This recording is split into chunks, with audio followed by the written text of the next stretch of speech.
She was a tech billionaire who commanded boardrooms across 3 continents, untouchable in her glass tower, until a single moment of terror changed everything she thought she knew about power, protection, and the quiet man who served her coffee every morning. He was just a waiter at her executive cafe, unnoticed, invisible, carrying trays with the same steady hands that once carried rifles through enemy territory. But when bullets shattered the silence of her corporate sanctuary, those hands moved with lethal precision that no amount of training could fake. What she discovered would rock her empire to its core. The humble single father who remembered her coffee order, who smiled gently when she barely acknowledged his existence, who worked double shifts to support his young niece, wasn't just surviving, he was a ghost from the most elite fighting force on Earth. This isn't just a story about hidden identities. This is about second chances, about the warriors who walk among us in plain sight, and about a love that was forged in crisis, but built on something far deeper than gratitude or attraction. Before we jump back in, tell us where you're tuning in from, and if this story touches you, make sure you're subscribed, because tomorrow, I've saved something extra special for you. The 42nd floor of Novatech Industries hummed with the quiet efficiency of empire. Floor-to-ceiling windows offered a commanding view of downtown Meridian Bay, where glass towers reached toward the clouds like fingers grasping for dominance. In the corner office, Callista Norwin stood silhouetted against the morning light, her tailored charcoal suit as sharp as her reputation. At 34, she had built Novatech from a college dorm room startup into a quantum computing giant worth $12 billion. Tech magazines called her the Algorithm Queen. Forbes featured her on 3 consecutive covers. But behind the accolades and aggressive expansion plans, Callista lived in a world of calculated risks and strategic isolation. Trust was a luxury she couldn't afford, and relationships were transactions measured in quarterly returns. Her assistant's voice crackled through the intercom.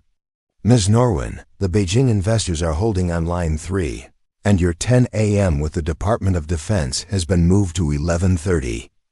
Callista didn't look away from the window.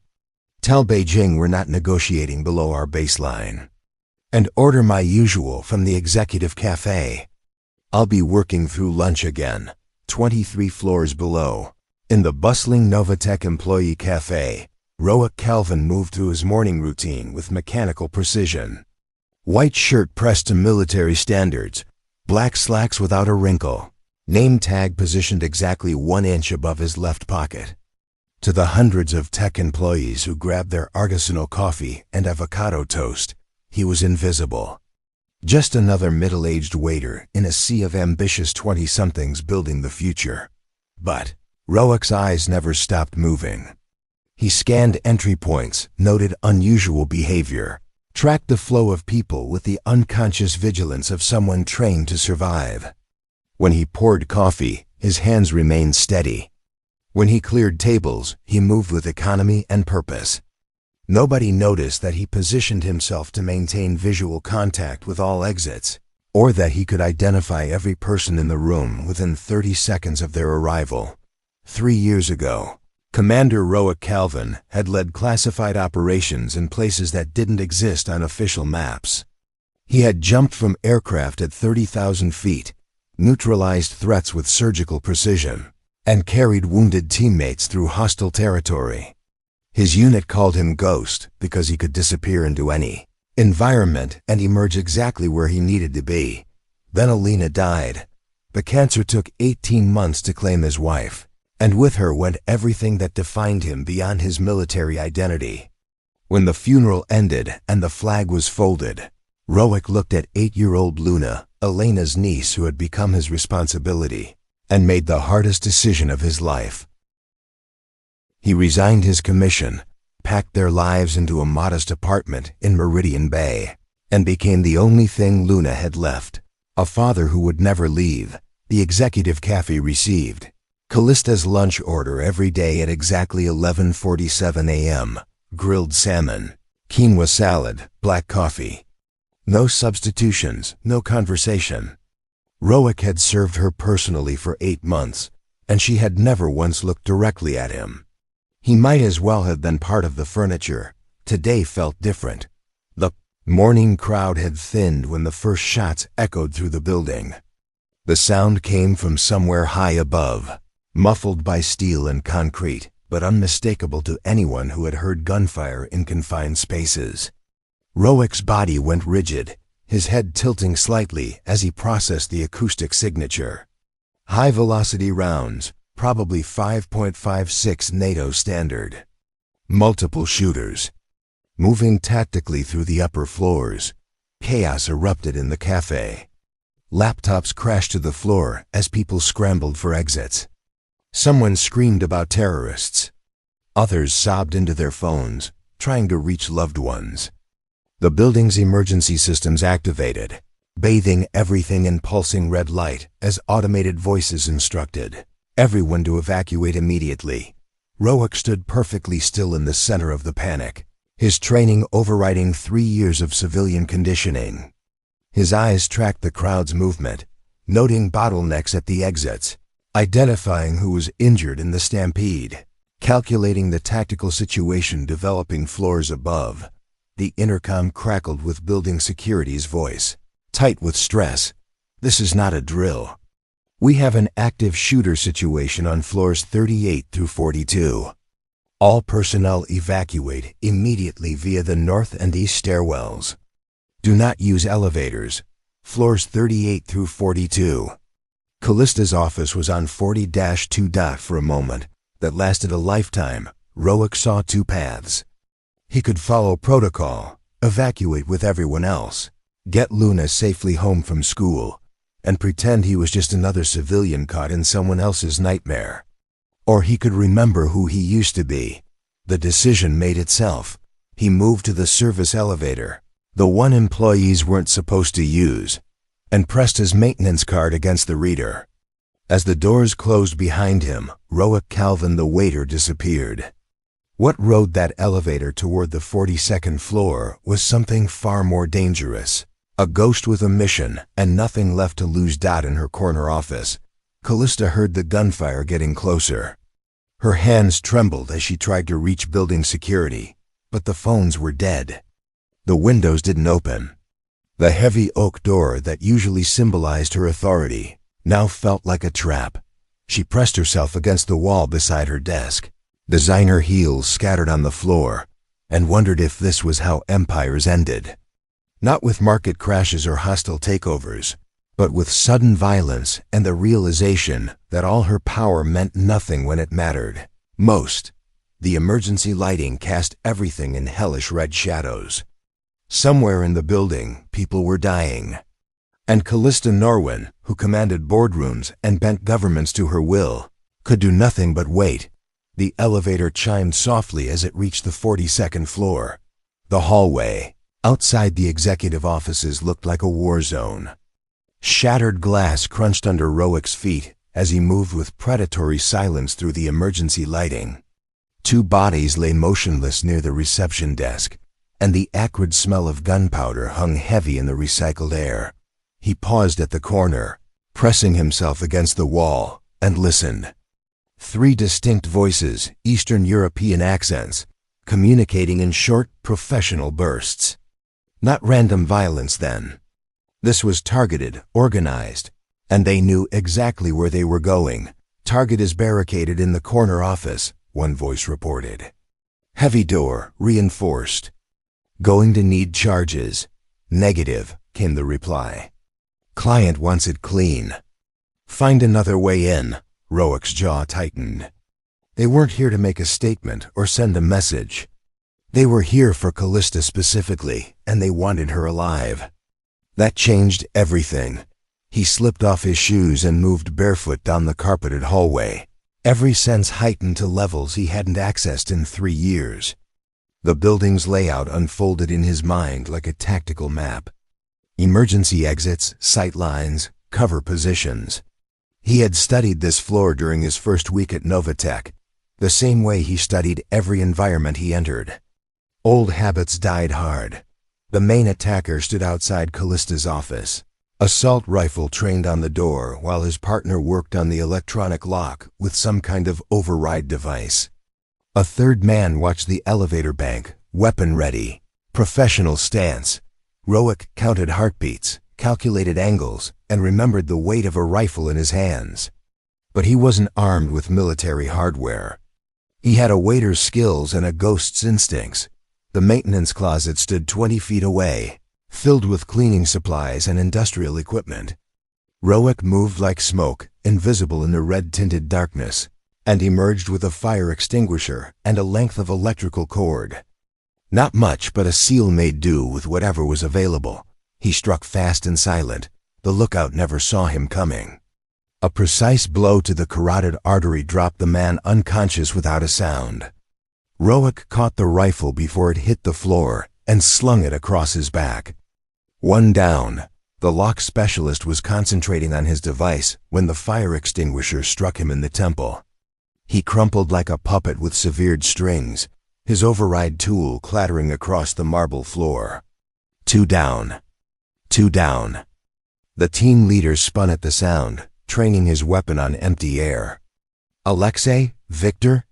Report. Roic's voice came from the shadows, calm and cold. They can't come to the phone right now. The leader's rifle swung toward the sound. But Roic was already moving, using the emergency lighting and scattered furniture to stay invisible. This man was good, scanning properly, maintaining discipline. But he was hunting a ghost who had spent years perfecting the art of not being there. Who are you? The leader called, backing toward Callista's office. Building security? You're too late. The woman dies today. No, Roic said quietly, and the certainty in his voice made the gunman's hands shake slightly. She doesn't. The leader made his mistake then, choosing to spray bullets into the darkness rather than maintaining position. The muzzle flash destroyed his night vision and revealed his location. Roic moved during the gunfire, closing distance while the man's vision recovered. Preparing and narrating this story took us a lot of time. So if you are enjoying it, subscribe to our channel. It means a lot to us. Now back to the story. The fight lasted 12 seconds. When the silence returned, 3 unconscious mercenaries lay zip-tied with electrical cord, their weapons secured. Roic stood outside Callista's door, his waiter's uniform torn and stained, breathing steady despite the adrenaline coursing through his system.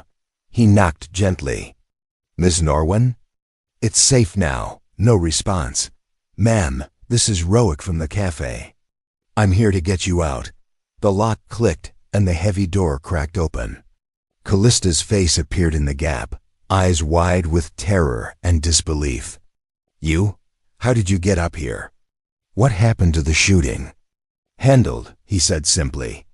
But we need to move. More could be coming. She stared at him. This quiet man who remembered her coffee order, now standing in a hallway full of unconscious gunmen with professional-grade weapons slung across his back. You're not really a waiter. Roic met her gaze without flinching. Right now, I'm the person getting you to safety. Everything else can wait. Something in his tone, the absolute confidence and authority, convinced her. Callista grabbed her shoes and followed him into the hallway, stepping carefully around the bodies. Are they dead? Sleeping. They'll wake up with headaches and federal charges. As they reached the stairwell, Callista caught his arm. Wait, how did you know how to do all this? Who are you really? Roic paused, one hand on the door, and for a moment she saw something flicker behind his careful composure. Pain, loss, and the weight of secrets too heavy to carry alone. Someone who used to be very good at his job, he said quietly. Before I found something more important to protect, the sirens were getting closer as they descended the stairs. Federal response teams, building security, paramedics rushing toward a crisis that was already over. In the space between floors, Callista studied the man walking beside her, noting things she had never seen before. The way he moved with lethal efficiency. The way his eyes never stopped scanning. The way he had appeared exactly when she needed him most. like a guardian angel with calloused hands and secrets in his eyes. By the time they reached the lobby, she knew her life had changed forever. Not just because someone had tried to kill her, but because the invisible man who served her coffee every morning had just revealed himself to be something far more extraordinary than she could have imagined. The question that would haunt her was simple. How long had he been watching over her? And what else didn't she know about the quiet hero hiding in plain sight? The FBI debriefing lasted 4 hours. Agent Sarah Chun sat across from Roic in a sterile conference room at the federal building, her voice sharp with professional curiosity and growing frustration. Let me get this straight.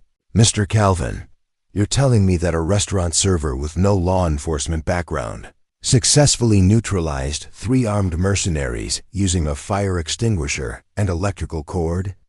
Roic met her gaze steadily. I got lucky. Lucky. Agent Chun tapped her pen against her notepad.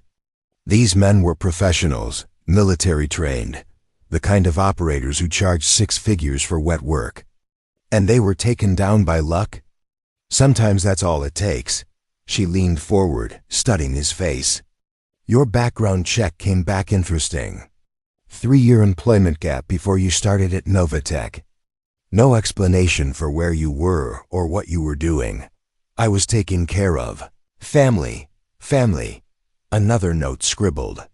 You mean Luna Valdez, age 11, listed as your legal ward. Your late wife's niece. Roic's jaw tightened almost imperceptibly. Is Luna safe? She's fine. Still at school, unaware of today's events. We've assigned protective detail, just as a precaution. Agent Chun set down her pen. Look, Mr. Calvin, I'm not the enemy here. But 3 men are in federal custody because of your actions. Ms. Norwin is alive because of your actions. I need to understand how a waiter became a one-man tactical response team. Before Roic could respond, the conference room door opened. Callista entered, flanked by her legal team, looking composed but tired. She had changed from her torn business suit into dark jeans and a simple sweater. And somehow the casual clothes made her seem more human, less like the corporate icon he had served coffee to for 8 months. Agent Chun, I need to speak with Mr. Calvin privately. The FBI agent looked between them, clearly reluctant. Ma'am, this is an ongoing federal investigation, and Mr. Calvin is the victim of attempted murder. I have the right to thank the man who saved my life. Callista's tone brooked no argument. 5 minutes. Agent Chun gathered her files with obvious irritation. 5 minutes. Then we finished this conversation. When they were alone, Callista sat across from Roic, studying his face in the harsh fluorescent light. Up close, she could see details that had escaped her during 8 months of casual interaction. The scar along his left temple, almost hidden by his hairline. The way he held his shoulders, alert and ready despite the exhaustion in his eyes. The calluses on his hands that had nothing to do with carrying serving trays. Who are you? She asked quietly. I told you. I'm the person who serves your lunch. Don't. Her voice carried an edge of command. I've built a $12 billion company by reading people. You moved through that hallway like you owned it. You neutralized trained killers like you'd done it 100 times before. And when I asked for help, you appeared exactly when I needed you. That's not luck. Roic was quiet for a long moment. Then he pulled out his phone and showed her a photo. A young girl with dark hair and bright eyes, grinning at the camera while holding a science fair trophy. This is Luna. She's 11. Smart as hell, terrible at remembering to brush her teeth, and the most important person in my world. His voice softened as he looked at the picture. Her mother was my wife. Elena died 3 years ago. Cancer. Callista's expression shifted, the corporate mask slipping to reveal genuine sympathy. I'm sorry. Elena made me promise to take care of Luna, not just financially, but really take care of her. Be present. Be the father she never had. Roic put the phone away. So I gave up my old life and became someone who could keep that promise. What was your old life? He met her eyes. The kind that required me to be very good at things I never want Luna to know about. Understanding dawned slowly. Military, something like that. Callista leaned back in her chair, processing. How long have you been working at Novatech? 8 months, 2 weeks, 3 days. The precision of his answer surprised her.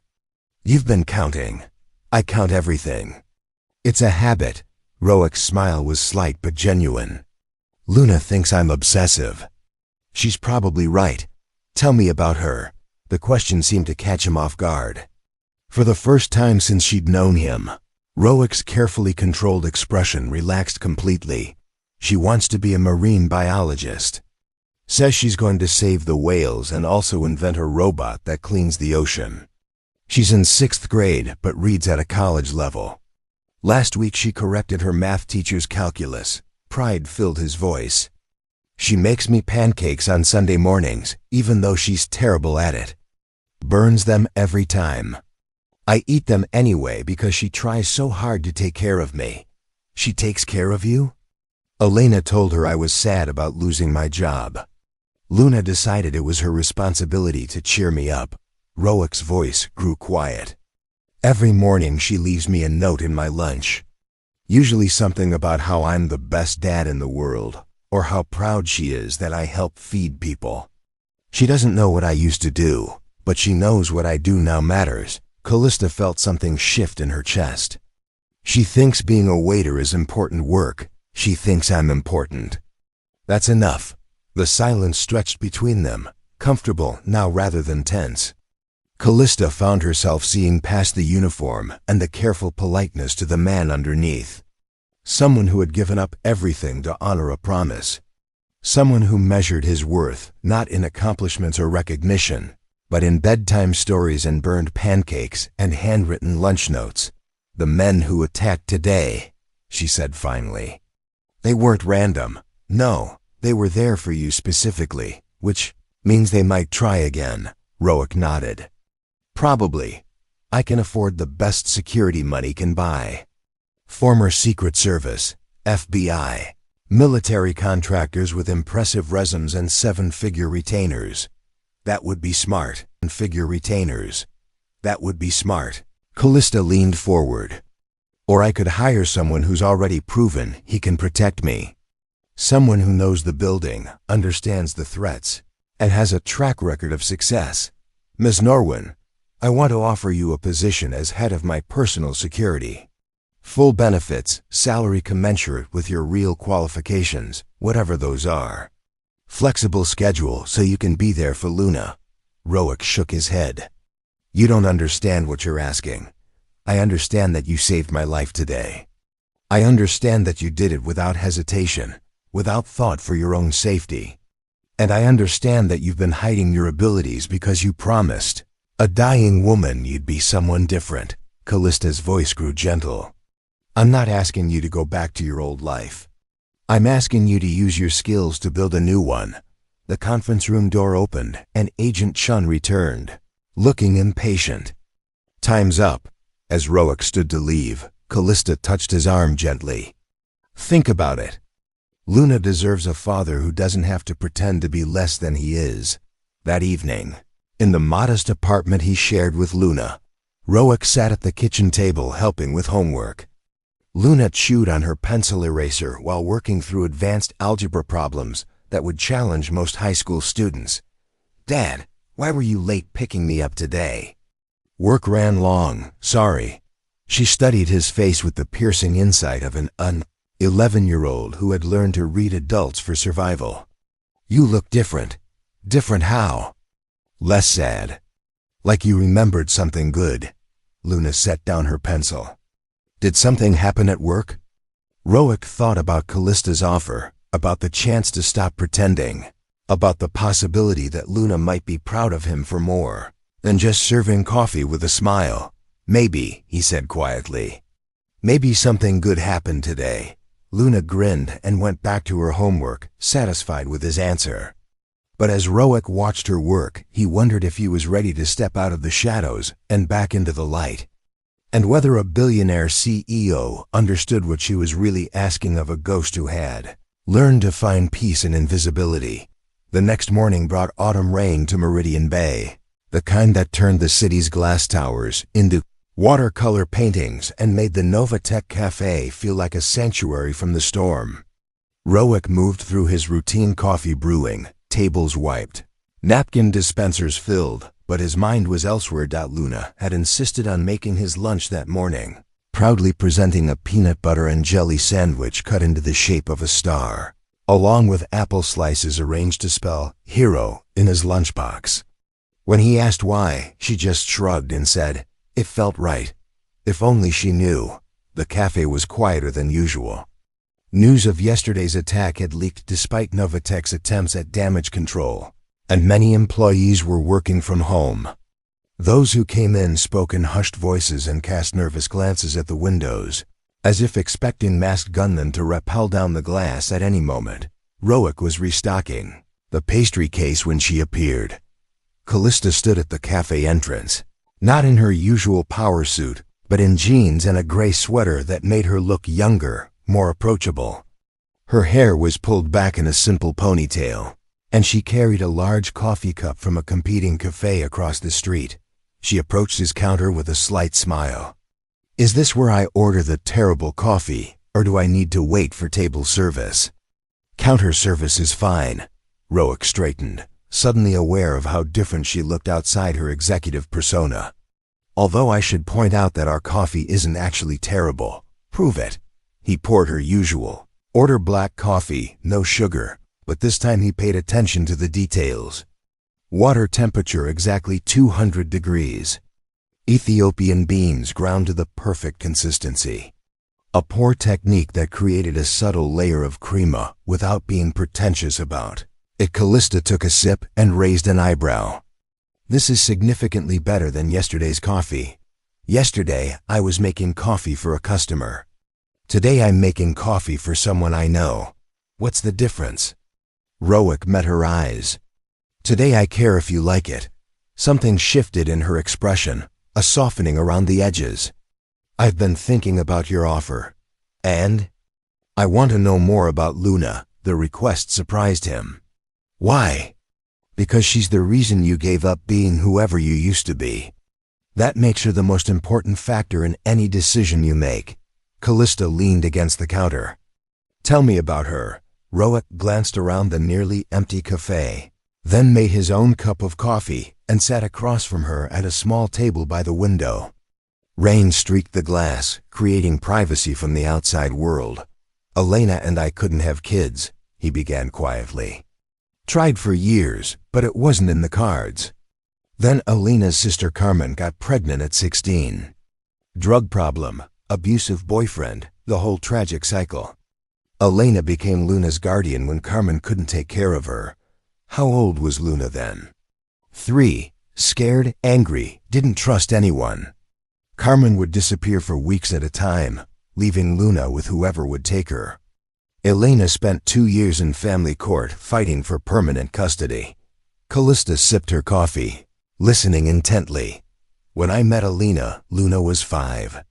This tiny, fierce little person who had decided that adults were unreliable and love was temporary."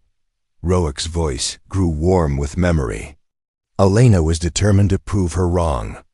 She read every parenting book, took Luna to therapy, created routines and traditions to build security. Slowly, Luna started to believe that home could be permanent. Then Elena got sick. Stage 4 pancreatic cancer. 18 months from diagnosis to death." Rowick's hands tightened around his coffee cup. Elena was terrified that Luna would go back to the system, or worse, end up with Carmen again. "The day before Elena died, she made me promise that Luna would never feel abandoned again. So you left the military. I left everything. My team, my career, my identity. Became a civilian overnight because Luna needed a father, not a soldier." Callista studied his profile as he stared out at the rain. "What was it like?" "The transition? Hard. I went from leading classified operations to learning how to braid hair and pack school lunches. From making life or death decisions to arguing with 11-year-olds about bedtime. Some days I felt like I was failing at everything, but you stayed. Luna needed consistency. Someone who wouldn't leave, no matter what. Roic turned back to her. The first year was brutal. She tested every boundary, pushed every limit, waiting for me to prove that I was just another adult who would eventually disappear. I had to show up every single day, keep every single promise, no matter how small. When did it change?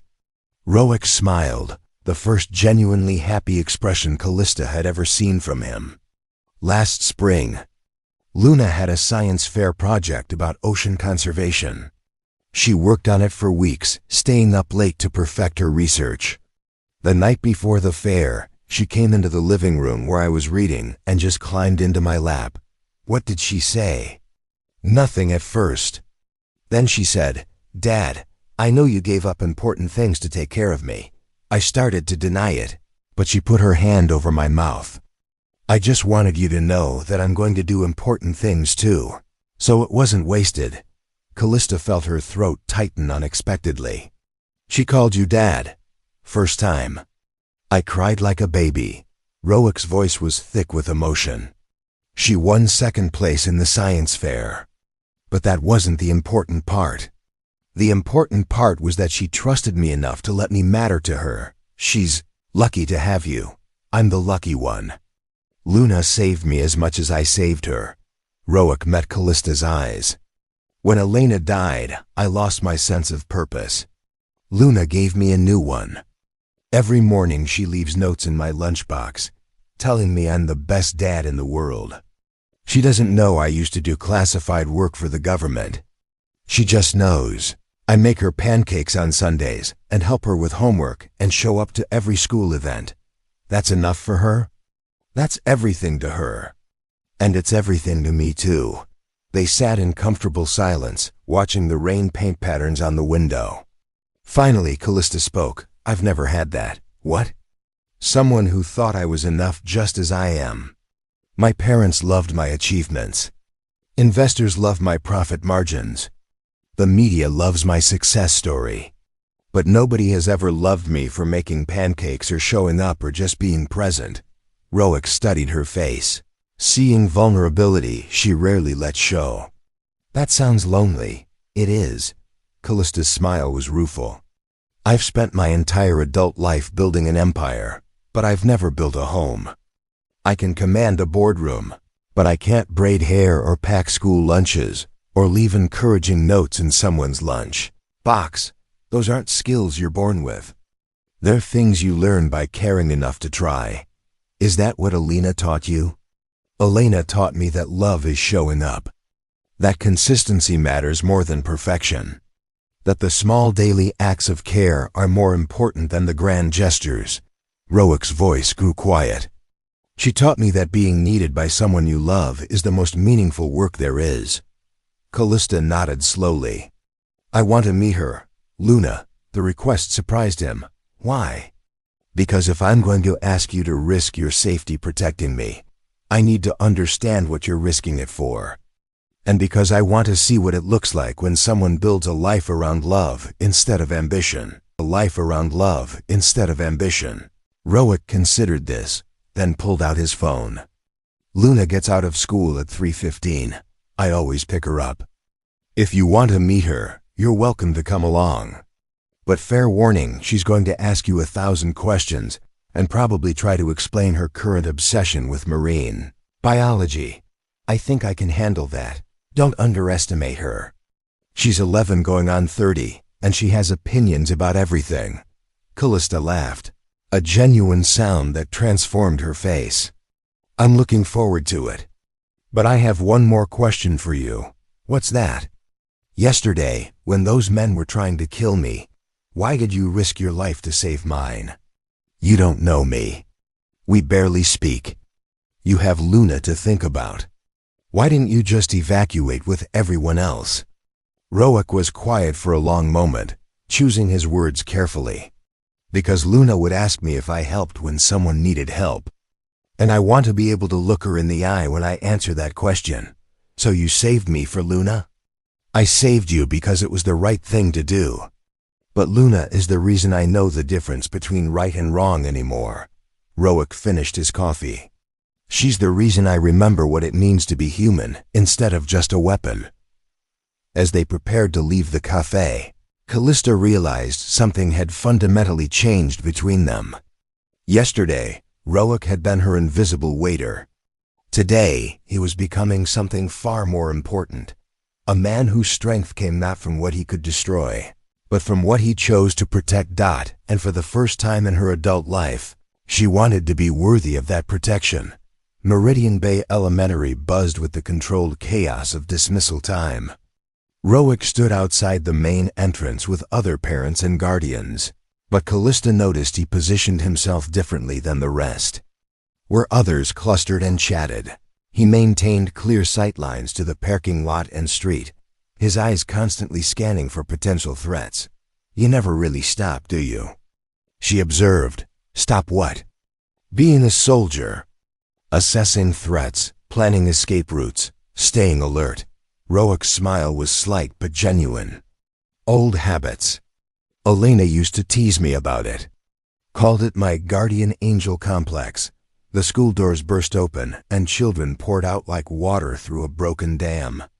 Luna appeared in the crowd, backpack bouncing, dark hair escaping from its morning braids.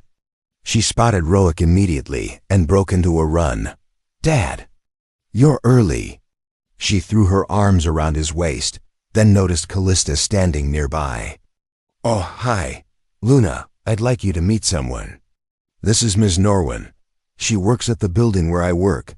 Luna studied Callista with the frank curiosity of a child unencumbered by adult social conventions. You're really tall. And pretty. Are you Dad's boss? Callista glanced at Roic, uncertain how to answer. I suppose you could say that. Cool. Dad, can we get ice cream? Please? I got an A on my marine biology presentation. You got an A on everything. Getting an A isn't special anymore. Luna's eyes sparkled with mischief. But Ms. Norwin is here, so you have to be extra nice to me. Roic laughed, a sound Callista realized she'd never heard before. That's not how that works, kiddo. Worth a try. Luna turned to Callista. Do you like ice cream? I haven't had ice cream in probably 5 years. Luna's expression shifted to one of horrified sympathy. That's so sad. Dad, we have to fix this immediately. 20 minutes later, they sat in a booth at Scoops, a family-owned ice cream parlor that had somehow survived the gentrification of downtown Meridian Bay. Luna had ordered something called Ocean Swirl with blue ice cream, gummy fish, and enough whipped cream to feed a small country. Callista had chosen vanilla, prompting Luna to declare it the saddest flavor choice possible. So what do you do at Dad's building? Luna asked, attacking her ice cream with scientific precision. I run the company that owns the building. Luna's spoon paused halfway to her mouth. You're the boss of Dad's boss? Something like that. Wow, Dad, she's like super important. Luna turned back to Callista. Do you know that Dad makes the best coffee in the whole building? Everyone says so. Well, I don't drink coffee because I'm 11, but if I did drink coffee, I bet Dad's would be the best. I can confirm that your dad makes excellent coffee. He makes excellent everything. Pancakes, sandwiches, hot chocolate with tiny marshmallows. Luna's pride in Roic was unmistakable. He also helps me with math homework, even though I'm better at math than he is. I heard you're interested in marine biology. Luna's eyes lit up. I want to study whale communication patterns and design underwater habitats that don't disturb ocean ecosystems. Did you know that humpback whales have distinct regional dialects, just like humans? Callista found herself genuinely engaged. I didn't know that. Most people don't. That's why the oceans need better protection. Luna launched into an enthusiastic explanation of marine conservation that demonstrated both extensive knowledge and passionate commitment. As Luna talked, Callista watched Roic's face. His attention never wavered from his adopted daughter, as if her words were the most important thing in the world. When Luna got excited and started talking with her hands, nearly knocking over her water glass, he steadied it without interrupting her flow. When she struggled to find the right word to explain a complex concept, he waited patiently, never rushing or finishing her sentences. "Dad used to work somewhere important before he came to take care of me," Luna said suddenly, changing topics with the non-linear logic of childhood. Callista glanced at Roic, whose expression had gone carefully neutral. "Did he?" "Yeah, he won't tell me where, but I know it was important because sometimes he gets sad and distant, like he misses it. But then I hug him and he gets happy again." "Luna," Roic said quietly. "What?" "It's true. You do get sad sometimes. It's okay, Dad. Everybody gets sad about things they miss." Luna turned back to Callista. "My mom Alina died when I was 8. I get sad about missing her too. But Dad says missing people means we love them, so being sad is actually kind of beautiful." Callista felt her chest tighten. "That's a very wise way to think about it. Dad's full of wise things. He just pretends he's not smart because he thinks serving food isn't important work. But it is important. People need food, and Dad makes sure they get good food made with care. That matters." "You're absolutely right," Callista said, meeting Roic's eyes across the table. "Taking care of people is the most important work there is." After Luna finished her ice cream and went to wash her hands, Callista leaned forward. "She's remarkable. She's everything good about the world wrapped up in an 11-year-old package. She loves you completely. The feeling is mutual." Roic's voice grew serious. "This is what I meant when I said you don't understand what you're asking. If I take your security job, if I go back to that world even partially, I risk bringing danger to her door. Luna has already lost too much. I won't risk her losing more. What if I told you the danger is already at your door?" Roic went very still. "What do you mean?" Callista pulled out her phone and showed him a news article. The headline read, "Novatech hero identified. Former military specialist saves CEO." Below was a grainy photo of Roic in the hallway, taken from building security footage. "My PR team tried to keep your name out of the media, but someone leaked it. By tonight, your face will be on every news channel in the country." Roic's jaw tightened as he read the article. "They don't know details about my background yet, but they will. And when they do, anyone with a grudge against my old unit will be able to find Luna and me, unless you disappear again. New identities, new city, new life. I won't do that to her. She's finally settled here. She has friends, teachers who understand her, a life she trusts.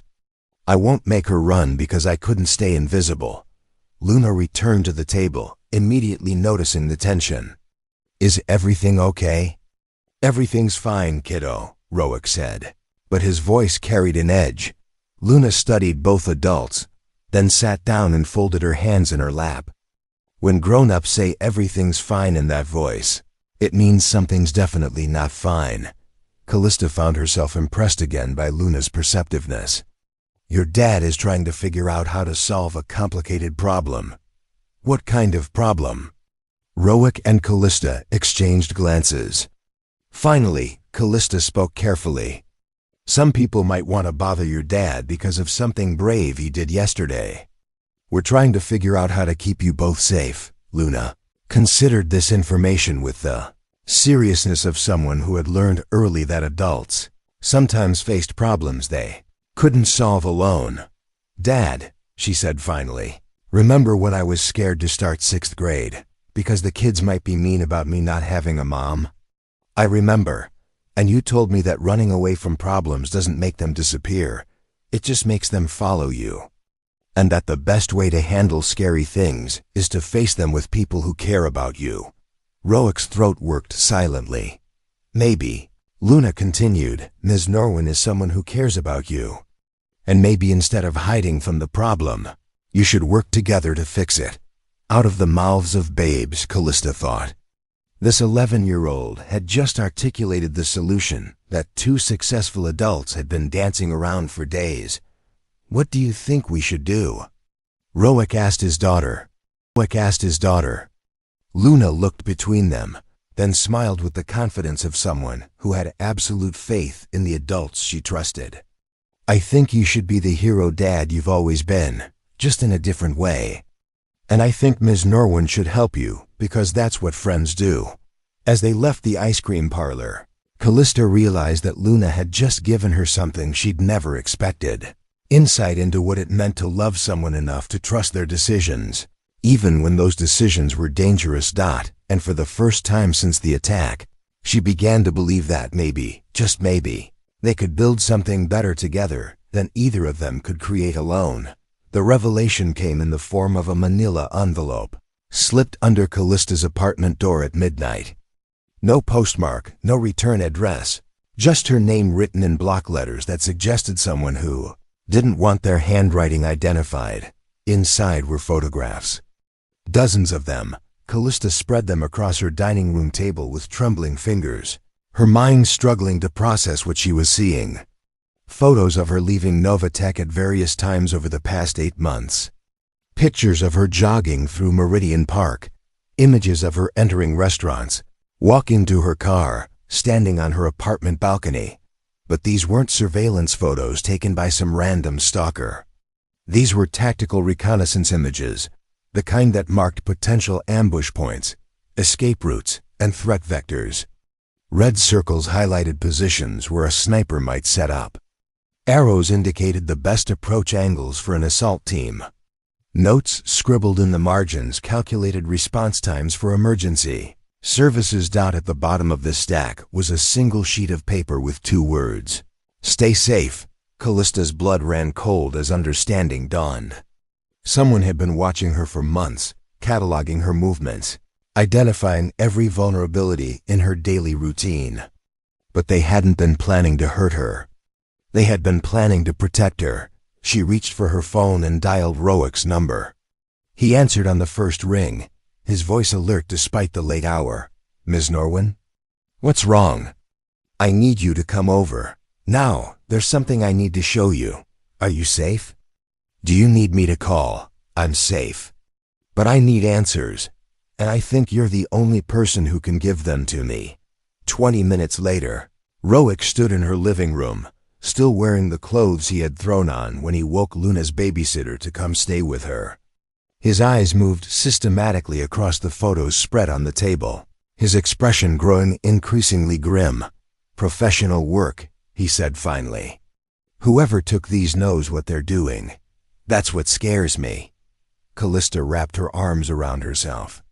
"Look at the dates. These go back to my first week as CEO 8 months ago. Someone has been tracking my every move since I started running Novatech." Rowick picked up one of the photos, studying it intently. The image showed Callista leaving a late-night board meeting, her security detail visible in the background. Red ink marked 3 different positions where threats could emerge. "The angles are all wrong," he murmured. "What do you mean?" "These shots weren't taken to plan an attack. Look at the positioning." Rowick spread several photos in sequence. "Every marked position offers protection, not assault advantage. Whoever took these was mapping how to keep you safe, not how to hurt you." Callista sank into her chair. "Someone has been secretly protecting me for 8 months? More than that." Rowick's voice was quiet. "Look at the quality of the intelligence. Traffic patterns, security rotations, blind spots in your building's surveillance. This level of detail takes months of careful observation. By someone with military training. By someone with very specific military training." Rowick set down the photos and looked directly at her. "Ms. Norwin, I need to tell you something. But first, I need to know if you're prepared to hear it. After today, I think I'm prepared for anything." Rowick sat across from her, his hands clasped tightly. "The attack yesterday wasn't the first time someone tried to hurt you." The words hit her like a physical blow. "What?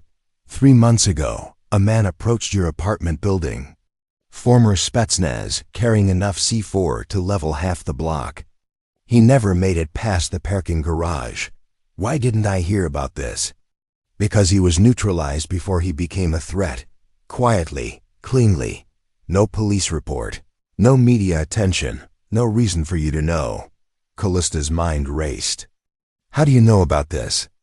Because I was the one who stopped him. The silence stretched between them like a chasm. Callista stared at Roic, seeing him clearly for perhaps the first time. Not just the quiet waiter who served her coffee, not just the protective man who had saved her life. Someone who had been guarding her from shadows for months without her knowledge. How long? She whispered. Since the day I started working at Novatech. Why? Roic was quiet for a long moment, choosing his words carefully. Do you remember the Blackwater Institute? The name hit her like a lightning bolt. Callista's hand flew to her throat, where a thin scar ran just below her collar line. A scar she had carried for 15 years and tried to forget. You know about Boston, she said, her voice barely audible.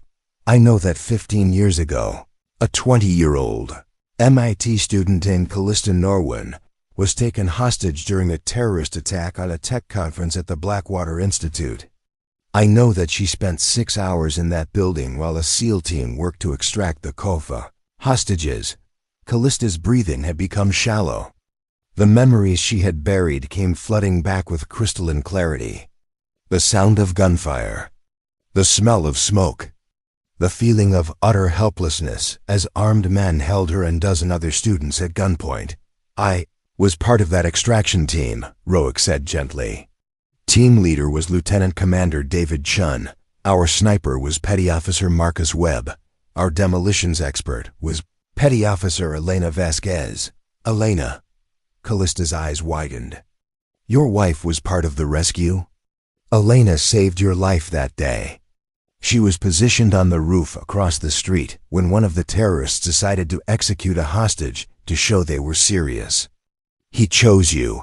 The memory crashed over Callista like a tidal wave. A man with dead eyes and shaking hands pressing a gun to her temple. The certainty that she was about to die. Then the window exploding inward and the terrorist dropping like a stone. The shot came from impossible range. Roic continued. Elena was 800 meters away in high wind. But she made it because she saw something in you worth saving. A young woman with brilliant ideas who was going to change the world. After the rescue, Elena started following your career. She read every article about your research, tracked your patents, celebrated your successes from afar. She said you represented everything we fought to protect. Intelligence, innovation, hope for the future. Callista wiped tears from her cheeks. I never knew her name. She never expected you to. That wasn't why she did it. Roic's voice grew thick with emotion. But when Elena was dying, she made me promise something. She said the world needed people like you to survive and thrive. She made me swear that if you were ever in danger again, I would be there to protect you. So you took a job at Novatech. I researched your routines, identified potential threats, positioned myself where I could respond if needed. I wasn't planning to make contact or let you know I existed. I was just going to watch over you from a distance. But then yesterday happened. Yesterday. Staying in the shadows wasn't enough. I had to choose between keeping Elena's promise quietly or keeping it publicly. Roic met her eyes. I chose to keep you alive. Callista stood and walked to the window, looking out at the city lights blinking in the darkness. Everything made sense now. The way Roic always seemed to be nearby when she worked late. How security problems resolved themselves before she even knew they existed. The feeling she had sometimes of being watched over by someone who cared. The photos, she said suddenly, turning back to him. You took them. I needed to understand every aspect of your security situation. Map potential threats, identify vulnerabilities, plan contingencies. You've been protecting me for 8 months. I've been trying to honor Elena's memory and keep a promise to a dying woman. Roic's voice broke slightly. But somewhere along the way, it became about more than duty. What do you mean? I mean watching you build something extraordinary. Seeing how you treat employees with respect, how you push boundaries in quantum computing, how you never compromise your principles for easy profits. Elena was right about you 15 years ago. You are changing the world. Callista felt something shift deep in her chest. And Luna? Luna doesn't know about any of this. She thinks I serve coffee and help people have good days. That's all she needs to know. But if these threats continue, if staying close to me puts her in danger, then I'll disappear again. New identities, new city, new life. I've done it before. What if I told you there was another way? Roic looked at her questioningly. What if instead of running or hiding, we faced this together? You could work for me officially. Use your skills to protect not just me, but other people who need protection. Build something lasting instead of just responding to immediate threats. Ms. Norwin. Callista. After everything you've told me, I think you can call me Callista. Callista, he said, testing the name. What you're suggesting is dangerous. My past is a way of catching up with people I care about. Maybe it's time to stop running from your past and start using it to build a better future. She moved closer to him. Elena saved my life 15 years ago. You've been saving it ever since. Maybe it's time to let me save yours. Roic studied her face in the lamplight, seeing not the untouchable CEO but a woman who had survived terror and built something beautiful from the ashes of trauma. What are you proposing? Partnership. You handle security for Novatech and its executives. I handle the business side and give you resources to do the job right. We build something that protects people instead of just reacting to threats. And Luna? Luna gets a father who doesn't have to pretend to be less than he is. A father who uses his extraordinary abilities to help people instead of hiding them. Roic was quiet for a long time, considering the offer and everything it would mean. Finally he spoke. Elena would have liked you. I wish I could have thanked her. You can. By being the person she believed you could become. By letting me help you become that person safely. As the first light of dawn began to creep through the windows, Callista and Roic sat together planning a future neither of them had expected. A partnership built on shared loss, mutual respect, and the kind of trust that only comes from seeing someone at their most vulnerable and choosing to stand by them anyway. But neither of them knew that across the city, other people were making plans too. People who had no interest in honor or protection or second chances. People who saw Roic's emergence from the shadows as an opportunity they had been waiting 15 years to seize. The corporate security briefing took place in Novatech's most secure conference room, a windowless space lined with signal-blocking materials that made it impossible for electronic surveillance to penetrate. Present were Callista, Roic, Agent Sarah Chun from the FBI, and Director Tom Marshall from Homeland Security. The news was worse than they had imagined. The three men from yesterday's attack were mercenaries, Agent Chun began, sliding photos across the table. Alexander Petrov, Viktor Kozlov, and Dmitry Volkov. All former Russian special forces, all connected to an organization called the Crimson Syndicate. Director Marshall picked up the briefing. The Crimson Syndicate isn't just a criminal organization. They're a revenge network. They specialize in hunting down people who cost them money, reputation, or personnel. Callista felt ice form in her stomach. What does this have to do with me? Nothing directly. But it has everything to do with him. Agent Chun to Roic. We ran your biometrics through classified databases. Your real name is Commander Roic James Calvin, former SEAL Team 6. Your unit was responsible for approximately 40 high-value target eliminations over an 8-year period. I'm retired, Roic said quietly. Retirement doesn't matter to people like the Crimson Syndicate. What matters is that Operation Nightfall, which your team conducted in Kazakhstan 3 years ago. cost them approximately $200 million in lost arms deals, and resulted in the deaths of 12 of their top operatives. Pieces were falling into place with horrifying clarity. "They've been looking for you," Callista said. "They've been looking for his entire team," Director Marshall confirmed. Lieutenant Commander David Chun died in a car accident in San Diego 6 months ago. It looked random at the time, but now we're investigating it as a targeted assassination. Petty Officer Marcus Webb disappeared from his home in Virginia 3 weeks ago. His body was found yesterday, Rowick's hands clenched into fists on the conference table. "Elena?" Agent Chun's expression grew grave. The medical records from her cancer treatment showed some inconsistencies. "We're having the tissue samples reanalyzed, but preliminary findings suggest her cancer might have been artificially induced." The words hit Rowick like a physical blow. He doubled over slightly, his breathing becoming labored. "They killed her. They gave her cancer and made me watch her die. We can't prove that yet," Director Marshall said. "But the timeline fits."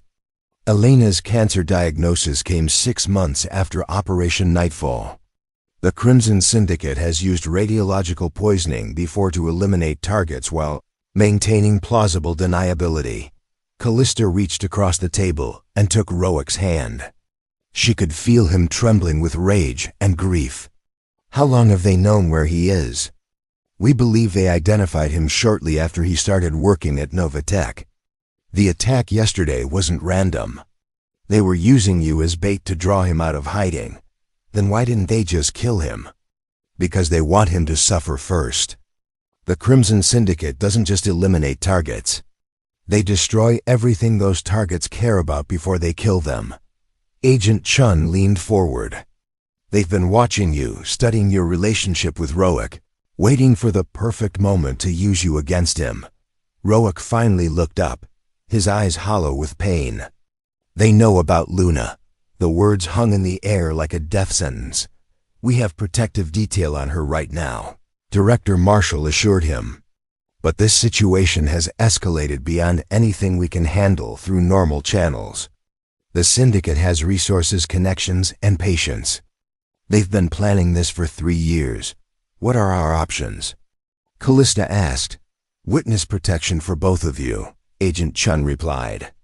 "New identities, relocation to a secure facility, complete separation from your current lives."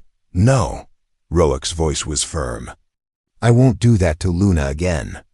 She's lost too much already. Then what do you suggest?" "I suggest we stop running and start fighting back." Agent Chun and Director Marshall exchanged glances. "Commander Calvin, with all due respect, you're one man against a multinational criminal organization. They have unlimited resources and no moral constraints. But they have one weakness," Rowick said, his tactical mind beginning to assert itself. "They're arrogant. They think they understand me, think they can predict my moves. They expect me to run or hide or try to protect Luna by sending her away. What do they not expect? They don't expect me to use their own tactics against them. They don't expect me to have allies they can't buy or intimidate. And they definitely don't expect me to turn their game of psychological warfare back on them." Callista studied his face, seeing the transformation from grieving man to strategic commander. "What do you need?" "I need resources. Intelligence networks, technical support, legal cover for actions that might bend some rules. I need to become someone they're not prepared to fight." "Done." Agent Chun looked alarmed. "Ms. Norwin, you can't seriously be considering taking on the Crimson Syndicate with private resources." "Why not?" "They're using Luna and me as weapons against Rowick. It's time we stopped being victims and started being allies." Director Marshall shook his head. "This isn't corporate warfare. These people kill without hesitation or remorse. Then it's a good thing we have someone who knows how to speak their language," Callista replied. Squeezing Rowick's hand, the meeting ended with reluctant agreement from the federal agents to provide intelligence support while maintaining plausible deniability for any actions That might occur outside normal legal channels. As they prepared to leave, Agent Chun pulled Roic aside. "Commander, are you sure about this?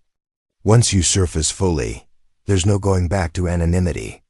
Luna will know who you really are. Ms. Norwin will see what you're truly capable of." "Some people can't handle that truth." Roic looked through the conference room window at Callista, who was reviewing security protocols with intense focus. "Elena used to say that love isn't about hiding your worst parts from someone. It's about trusting them to love you anyway.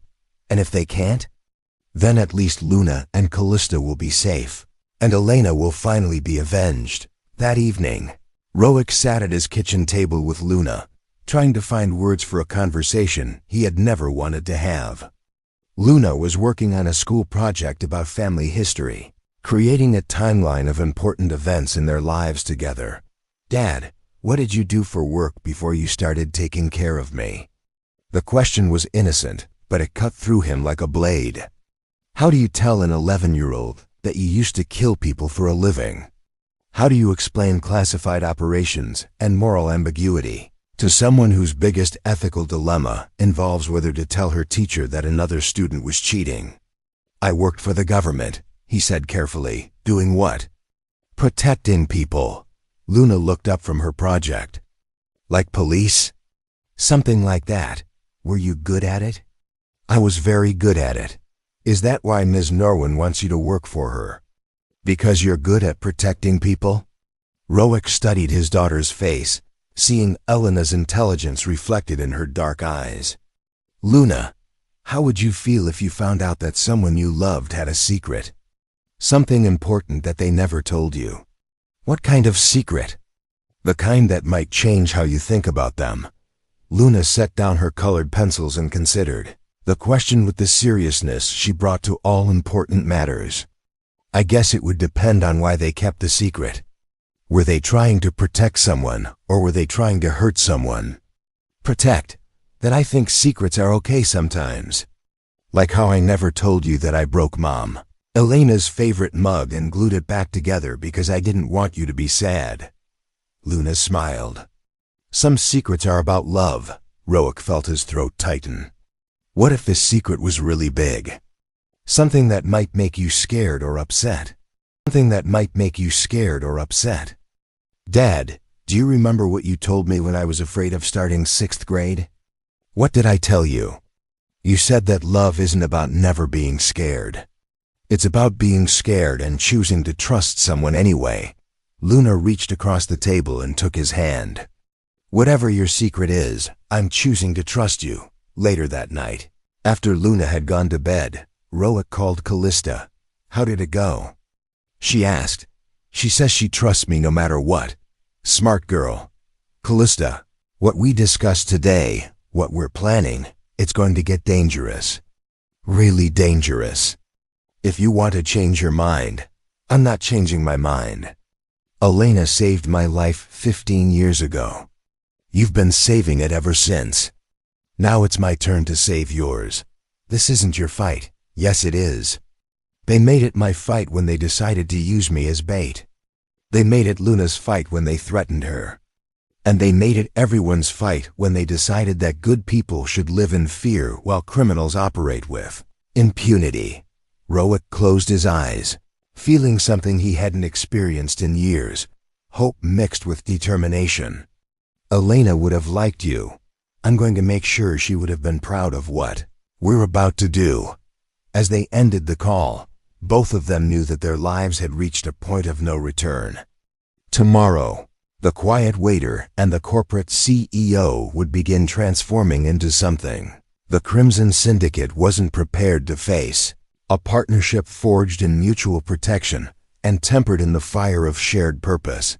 But first, they had to survive what was coming next. The trap was elegant in its simplicity. Roic discovered it at 3:47 a.m.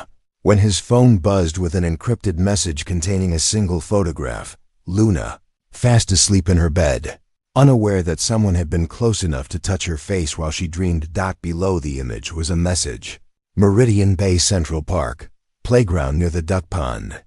1 hour, Come alone or the girl dies first. Rowick's blood turned to ice as he stared at the phone screen. They had been in his apartment.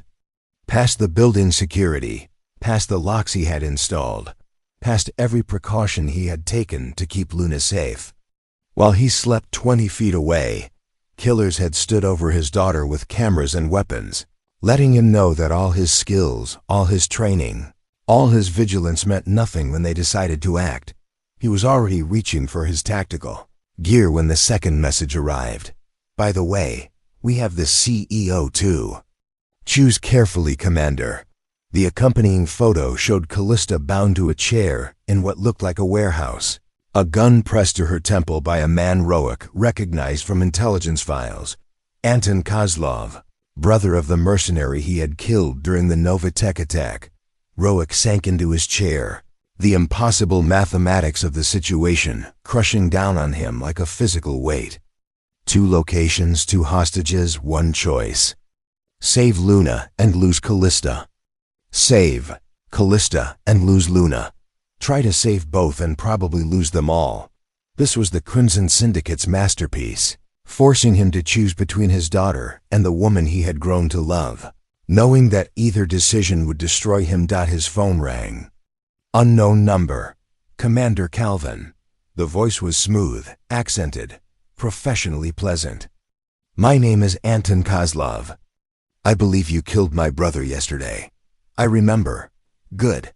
Then you understand why we're having this conversation. You cost me family, so I'm going to cost you family. The only question is which family member you value more. Rowick forced his voice to remain steady. What do you want? I want you to suffer the way I suffered. I want you to understand what it feels like to lose someone you love because of choices you made years ago.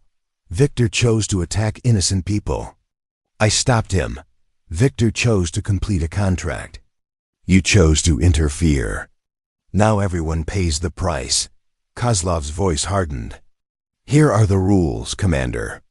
You have 1 hour to reach either the playground or the warehouse. You will come alone, unarmed, and surrender yourself to my people. In exchange, 1 hostage lives, and the other dies screaming your name. The line went dead. Rowick sat in his dark apartment, surrounded by the echoes of a normal life he had built for Luna's sake, and faced the choice that would define the rest of his existence. Every instinct, every piece of training, every tactical calculation told him the same thing. There was no scenario where both hostages survived. The locations were too far apart, the timeline too tight, the enemy too prepared. But there was another voice in his head, quieter but no less insistent. Elena's voice from their last conversation, weak but determined as she made him promise to protect not just Luna, but the good people who made the world worth fighting for. He thought about Luna's note from that morning, carefully written on pink paper and slipped into his lunchbox. Dad, I'm proud of you for helping people. Even when it's scary, you do the right thing. I love you. He thought about Callista's words from their ice cream conversation. Taking care of people is the most important work there is. He thought about what Luna had said about love and trust in choosing to face scary things with people who cared about.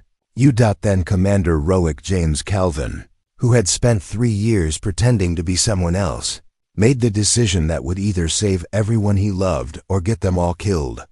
He called Agent Chun. Commander? It's 4 in the morning. What's? They have Luna and Callista. Separate locations, 1 hour timeline, impossible choice. Jesus. Where? Rowick gave her the locations. I need you to mobilize tactical teams to both sites, but keep them back until my signal. No heroics, no premature moves. They'll kill the hostages if they detect federal presence. What's your plan? I'm going to give them what they want, which is me. Agent Chun was quiet for a moment. Commander, if you surrender, they'll torture you for information before they kill you. And they'll still kill the hostages. Not if I make sure they can't. What do you mean? Elena used to say that sometimes you have to break yourself to fix what's important. Rowick was all ready. suiting up in gear he hadn't worn in 3 years. I'm about to test that theory. His next call was to Director Marshall, then to a contact at NSA, then to someone who technically didn't exist, but who owed him 3 favors from operations that officially never happened. By 4:30 a.m., Rowick had assembled resources that would have impressed his old SEAL team: real-time satellite surveillance, electronic warfare capabilities, and tactical support from people who understood that sometimes the rulebook needed to be ignored for the greater good. But even with all that support, success depended on perfect timing, flawless execution, and a level of risk that could only be described as suicidal. At 4:45 a.m., Rowick stood in Luna's doorway, watching her sleep peacefully, unaware that monsters had visited her dreams. He wanted to wake her, to hold her, to tell her how much she meant to him. But disturbing her sleep might alert watchers who could still be monitoring the apartment. Instead, he whispered words she couldn't hear. "I love you, Luna. Everything I've done, everything I'm about to do, it's all for you. Be brave, sweetheart. Daddy's coming to bring you home." At 4:50 a.m., he left a letter on the kitchen table, sealed in an envelope marked, "For Luna, if I don't come back." At 4:55 a.m., he stepped into the pre-dawn darkness of Meridian Bay and began the most important mission of his life. Plan was simple in concept, nearly impossible in execution. Convince the Crimson Syndicate that he was surrendering while actually positioning himself to eliminate threats at both locations simultaneously. He would use their arrogance against them, their certainty that they had anticipated his every move. What they hadn't anticipated was that Commander Rowick Calvin had never fought for anything more important than a little girl who called him Dad and a woman who had learned to trust him with her life. As he moved through the empty streets towards Central Park, Rowick allowed himself one moment of perfect clarity. This was who he had always been meant to be. Not just a warrior, but a protector. Not just a killer, but a guardian. Someone willing to sacrifice everything for love. Luna had taught him that. Callista had shown him it was possible. Elena had made him promise. Now it was time to keep that promise, no matter the cost. The playground waited in the darkness, surrounded by enemies who thought they understood him. They were about to learn how wrong they were. Central Park at 5:30 a.m. existed in a twilight world between night and dawn, where shadows held secrets and every sound carried farther than it should. Rowick approached the playground with the measured pace of a man walking to his execution, knowing that Anton Kozlov's men were watching his every step through high-powered scopes. He had chosen his approach carefully, coming from the south where the early morning joggers would provide natural cover for the federal agents positioning themselves beyond the tree line. To Kozlov's watchers, he appeared exactly as ordered, alone, unarmed, broken by an impossible choice. They had no way of knowing about the subdermal communication device planted behind his ear, or the micro-explosive charges he had placed at strategic points around both target locations during a reconnaissance mission that had taken him 43 minutes of pure ghost work through the city's underground infrastructure. "Falcon is in position," came Agent Chun's voice through his earpiece, barely audible even to him. "Tiger Team confirms visual on the warehouse. Both packages are alive. Rowick touched his watch once in acknowledgement, a gesture that would look like nervousness to anyone watching. The plan depended on split-second timing and the arrogance of his enemies. They expected him to surrender, expected him to beg, expected him to choose one hostage over the other, like some tragic hero in their twisted game. What they didn't expect was for him to refuse, to play by their rules. The playground equipment loomed ahead like abstract sculptures in the pre-dawn gloom. Swings moved gently in the breeze, creating an eerie creaking sound that masked the soft footsteps of men closing in from multiple directions. "Commander Calvin." Anton Kozlov stepped out from behind the large oak tree near the duck pond, flanked by 4 heavily armed men. "You're precisely on time. I appreciate punctuality in a man about to die. Roek stopped 20 feet away, hands visible, posture relaxed. Where's my daughter? Safe. For now. Kozlov smiled with the cold satisfaction of a predator who had finally cornered his prey. She's such a lovely girl. Sleeps so peacefully. It would be a shame if she never woke up. You wanted me. Here I am. Yes, but you see, Commander, simply killing you isn't enough anymore. You cost me my brother, my reputation, and millions in lost contracts. I need you to understand what it feels like to lose everything before you die. Kozlov raised his hand, and one of his men produced a tablet showing live video feeds from both locations. Luna, still unconscious in what looked like an abandoned building, and Callista, awake and defiant in her warehouse prison. Choose, Kozlov said simply. The child or the woman? You have 30 seconds to decide who lives. Roek looked at the screens, seeing the two people who had given his life meaning beyond warfare and death. Luna, who called him Dad and believed he could fix anything. Callista, who had seen past his carefully constructed facade and chosen to trust the man underneath. I choose both, he said. Quietly, Kozlov laughed. That's not how this works, Commander. You choose one, or I choose neither. Actually, Roek said, his voice carrying a new edge that made the armed men shift nervously.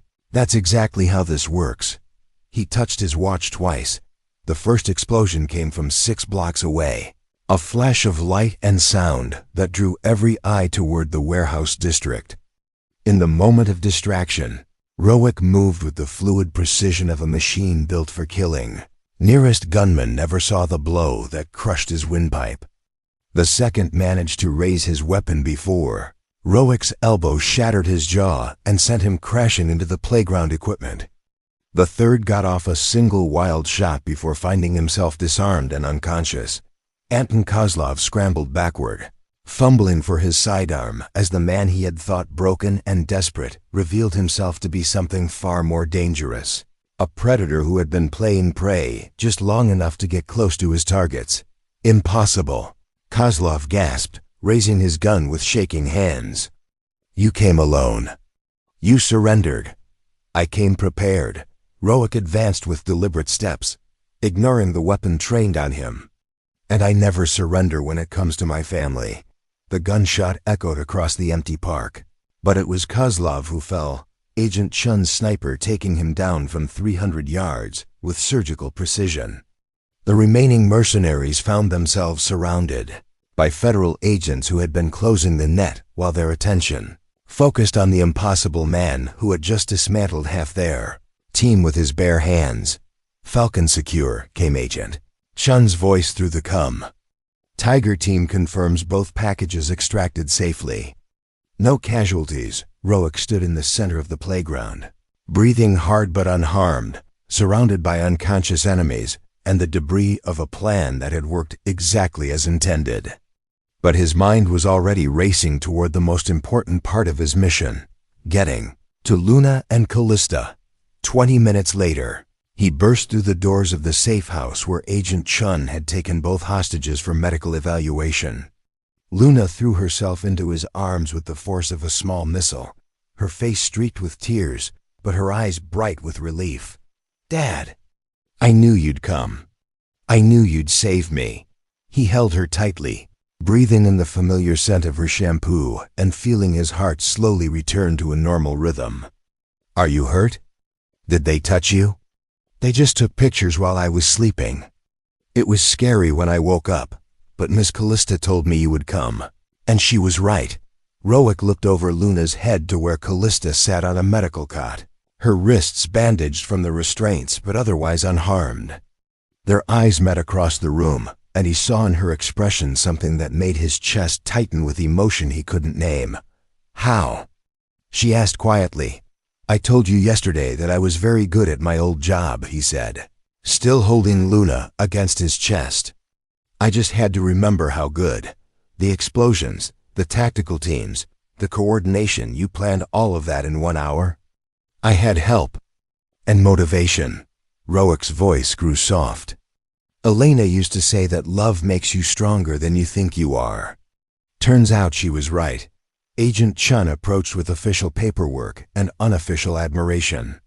"Commander, I have to ask, how did you know they wouldn't actually kill the hostages immediately?" "Because they wanted me to watch. Revenge isn't satisfying unless the target sees it happening. They needed both Luna and Callista alive long enough to make me choose, which gave me the window I needed to save both of them." Luna pulled back to look at him with new understanding in her young eyes. "Dad, you're not really just a waiter, are you?" The question he had been dreading for 3 years hung in the air between them. But as Roic looked at his daughter's face, he realized she wasn't asking because she was scared or disappointed. She was asking because she wanted to understand the man who had just moved heaven and earth to protect her. "No, sweetheart. I'm not just a waiter. But I am and will always be your dad first." Luna nodded solemnly, processing this information with the remarkable adaptability of childhood. "Does this mean you're going to stop pretending to be someone you're not?"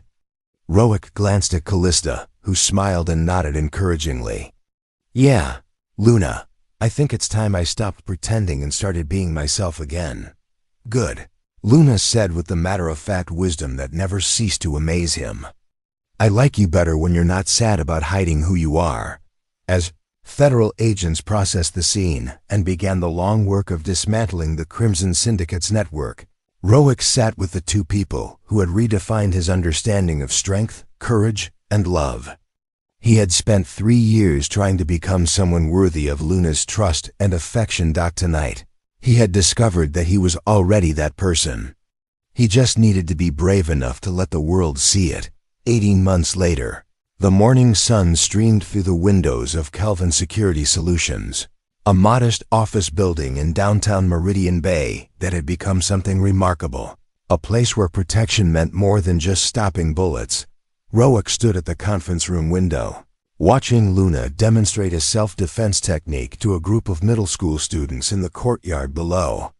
At 12, she had grown into her role as the company's unofficial youth ambassador, teaching kids how to stay safe while maintaining her infectious optimism about saving the world's oceans.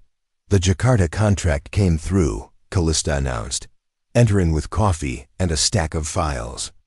She no longer wore power suits and corporate armor. Today it was jeans and a sweater, her hair pulled back in a ponytail, looking more like herself than she ever had in the Novatech towers. "Good, that makes 17 governments using our threat assessment protocols." Roic accepted the coffee, still marveling at how natural it felt to work beside her as an equal partner rather than serving her from the shadows. Calvin Security Solutions had grown from a desperate plan into something neither of them had expected. A company that protected people not just from immediate threats, but from the kind of systematic violence that had nearly destroyed their own lives. They consulted with governments on counterterrorism, trained corporate executives in personal safety, and provided security for humanitarian organizations working in dangerous regions. But their most important work happened right here in Meridian Bay, where they ran free self-defense classes for at-risk youth, provided safe houses for families fleeing domestic violence, and created support networks for military veterans struggling with civilian transition. "Luna's science fair project won first place," Callista said, settling into the chair beside his desk. Her ocean cleanup robot prototype impressed the judges so much that Marine Biology Institute offered her a summer internship. "She's 12. Apparently, genius doesn't follow age guidelines," Callista smiled. "She asked if you'd be proud of her for following her dreams, even if they're different from yours." Roic's throat tightened with emotion. "What did you tell her?" "I told her that you've always been proudest of her for being exactly who she is." Through the window, they watched Luna help a smaller child practice the escape techniques they had just learned. The sight filled Roic with the kind of peace he had never expected to find after years of violence and loss. "Elena would have loved this," he said quietly. "Would have loved this," he said quietly. "She would have loved seeing you become the man you were always meant to be." Callista took his hand. A gesture that had become as natural as breathing. Not the weapon they made you, not the invisible guardian you tried to be, but the protector who chooses love over fear every single day. We built something good here. We built something that lasts. Something that makes the world safer for people like Luna. As evening fell over Meridian Bay, the three of them sat around their dinner table, sharing stories from their day and planning for tomorrow. Luna was explaining her latest theory about whale migration patterns, gesturing enthusiastically with a piece of garlic bread, while Callista asked thoughtful questions that encouraged her to dig deeper into her research. Roic listened to their conversation and realized that this was what Elena had really asked him to protect. Not just Luna's physical safety, but her ability to grow up in a world where love was stronger than fear, where adults kept their promises, and where being extraordinary meant using your gifts to lift others up.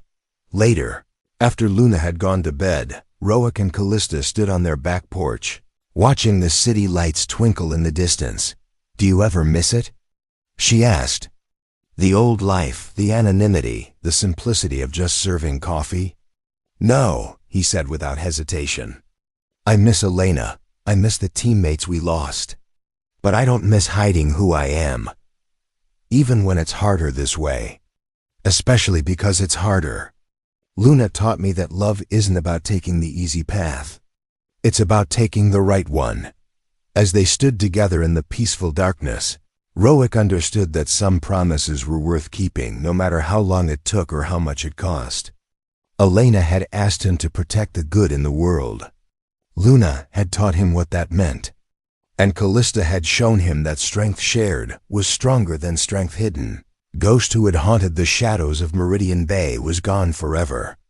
In his place stood a man who had learned that the most important battles were fought not with weapons, but with love, trust, and the courage to be seen exactly as you are. Up next, you've got 2 more standout stories right on your screen. If this one hit the mark, you won't want to pass these up. Just click and check them out. And don't forget to subscribe and turn on the notification bell so you don't miss any upload from us.